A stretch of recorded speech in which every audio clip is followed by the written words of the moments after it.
On the 5th of July 2024, I received the petition confirming the venue of the cemetery between the legally petition on the land and disputed Honorable Ssekikubo, I have in accordance with Rule 30, Rule 6 of Rules of Procedure, considered to refer the same petition to the Minister of Lands, who will coordinate with other relevant ministries whose issues have been brought to the fore, and then report back within 3 months. It was a wide petition. Under Rule 30, Sub-Rule 6, in the opinion of the Speaker, the petition can be referred to a committee or to a minister who is responsible. I felt the minister, it needed a lot of investigative work than this one we usually see in the press, people coming and showing whatever they are showing. So the minister will go deeper, working with the relevant minister. Honorable colleagues, we shall handle matters of national importance during the Prime Minister's time. Next item. Item 3. Honorable Ssekikubo, clarification from Honorable Ssekikubo. Mr. Speaker, I concur with your guidance and ruling on this matter, wherein even more grave allegations were made, like shooting, killings. I think those would be appropriately handled and investigated to their logical conclusion. However, Mr. Speaker, sir, there was one of us, Honorable Kimosho, had equally made similar allegations. Maybe I need your guidance.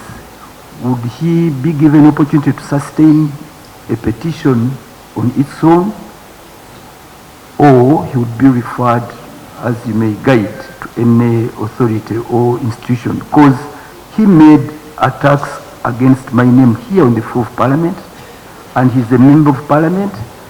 I urged him to withdraw, he didn't. I urged him to substantiate, he hasn't to date, and the Hansard remains open and it touches my name. Would he be given opportunity to that regard, right, Honourable Speaker, so that he can elaborate to Parliament which course of action he wants to take, or he can come up with his own fully fledged motion or petition, as the case might be? I thank you, right, Honourable Speaker. Thank you. I think this is why we are sending all this to the Minister. The Minister will, among the people, the Minister can ask, include the Honourable Chimosho, and the response of the Minister will be brought here. Then we shall have chance. But if Honourable Ssekikubo, as a member, you feel so aggrieved by the statements which were made by the Honourable Chimosho, our rules provide a window whereby you can make a statement of personal explanation under Rule 55. In case you need to do that, please get in touch. We would give you space. Yeah. Honourable Acting Government Chief Whip. Thank you, Right Honourable Speaker. Right Honourable Speaker,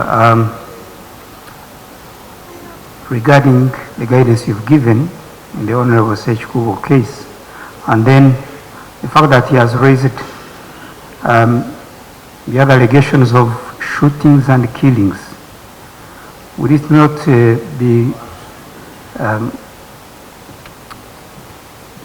little more proper to look at these lands as arising out of these killings and so on, so that this matter either goes to internal affairs or internal affairs and lands together? Right Honourable, we seek your guidance. Thank you. The critical matter, the cause of all this according to the petition, is land. So they are alleging Honourable Ssekikubo grabbed our land. And in the process also tortured us. So they are saying we want our land back, we want our arrested people released. So it's a multitude of issues. And now, that's why I have chosen the Minister for Land, since it started from land. But I have guided very well, and I've written to her, I've written to the Minister, that she should involve other ministries to handle issues which are beyond land. But I wanted the focal minister, the focal person who would handle this issue. So I believe she will do a sufficient job. Honorable Songo.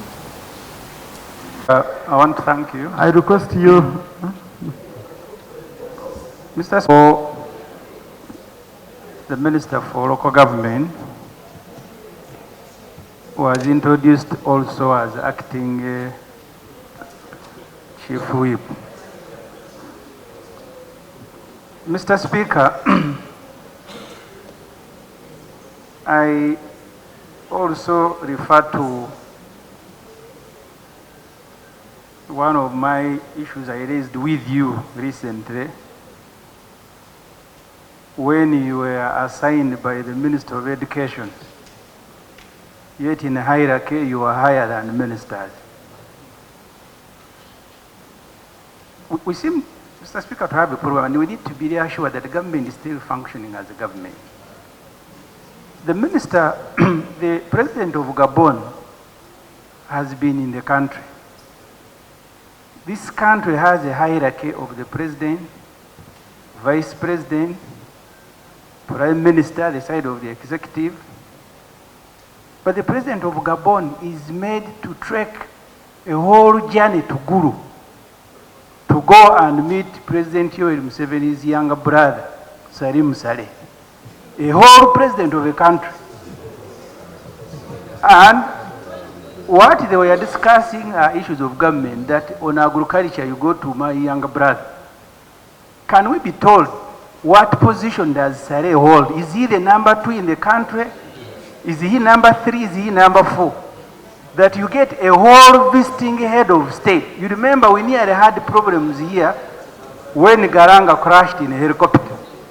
So can we be told, because I have also seen a vice president and prime minister also trekking to Gulu to go and meet a person they should be supervising.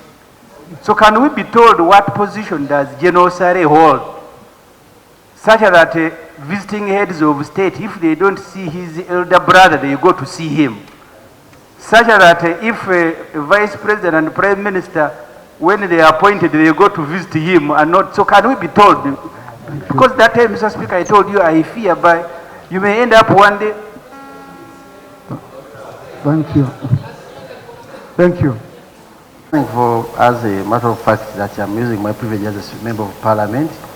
And Mr. Speaker, the Constitution of Uganda grants any citizen to believe in what he wants, hence being a secular state. I am a Catholic, but there is a growing tendency of security agencies getting people wearing rosaries and they end up breaking them. Even the Catholic Church, if a Muslim enters with his heart, is allowed to enter. But what we saw with one of our security officers who got our president, Achilles, he was wearing his rosary and it was broken by security agencies, and this is unacceptable. When do they have to remove them? What does the law say? And Mr. Speaker, the Speaker of Parliament. I just wanted the record to be clear. So the security guards of the president grabbed the ADC, a rosary of a president's security guard. No, Mr. Speaker, let me put it right. The president of National Unity Platform has his ADC by the names of Achilles, Chivumbi, and actually who was arrested by the illegally. But these security agencies arresting him broke the rosary.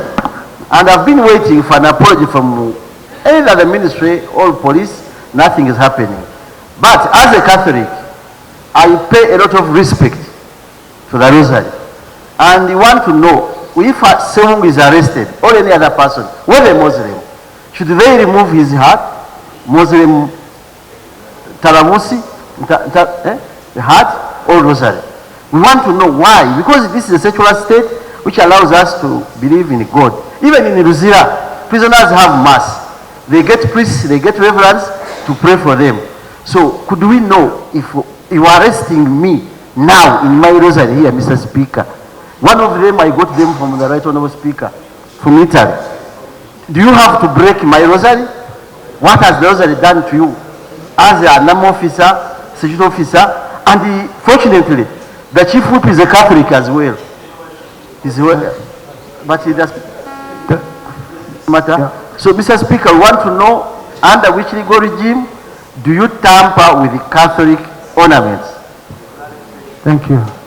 Now, going forward, we limit point of privilege to issues to do with our entitlements in the House. That's where we should limit point of privilege. Otherwise, then I will not be able at any time. Any member will say it's my privilege to stand up and speak. It's my privilege. Yeah? So let us limit it to that. But this is a very sensitive matter. I haven't been able to see the video, but also it's a matter which can inflame the nation depending on how we take it. Okay? So, Honorable Sewungu, I will take it up between the Minister of Internal Affairs and you so that we see how best. Because I don't think someone broke it because I'm a Catholic. I recite a rosary in my upbringing. I think I have what I have, whatever I have, because of the intercession of the Virgin Mary that comes through me reciting my rosary. That's how I survive, and that's how even, you know, people don't know what protects us. That's what protects some of us. Okay? So really, honorable colleagues, I request. You've had in some countries, after such a submission, you hear demonstrations on the streets, burning what? So let us see a way, Honorable Sewungu usually guides. We are going to see a way of handling it better.